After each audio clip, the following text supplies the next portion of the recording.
Yo, yani Rigiji aliona maandamano yake ya last time ili flop. Lianguka kama kampuni ya kamisi. Sasa anajaribu kudandia ati maandamano yenye nakuja 25th June. Ile anniversary ya Gen Z. Sasa ameona yake iwezi.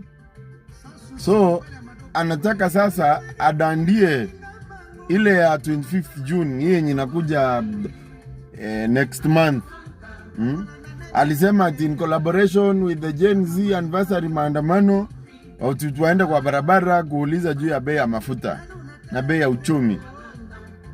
Rigiji anafaa jue Gen Z wakienda kwa barabara wanaenda kuuliza about wale wenzao wenye waliuliwa na wenye waliabductiwa, kukumbusha serikali kwamba ifai kurudia kitu kama hiyo.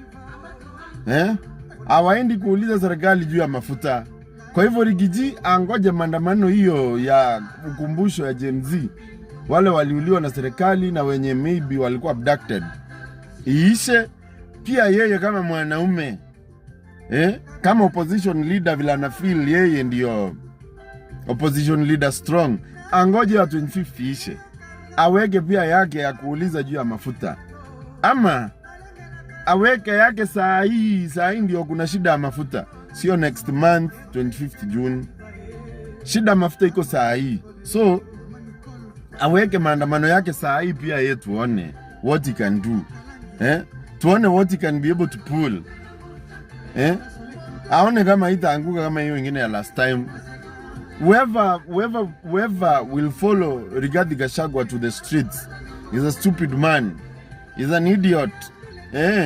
Because you cannot tell us that Rigiji means well for us. There is no day. If at all, Rigiji na UDN one and same thing. Angekuwa impeached saa hii, hangeongelea issue ya mafuta. Trust me. He could not speak about it. Ni juza hii ako impeached na ako nje. Interest zake haziko catered for in government. Na sasa anatafuta umaarufu. Akuwe na human capital kama ile ya Raila Odinga ya kuita watu kwa street. Ndiye akuwa na bargain na serikali anytime he wants.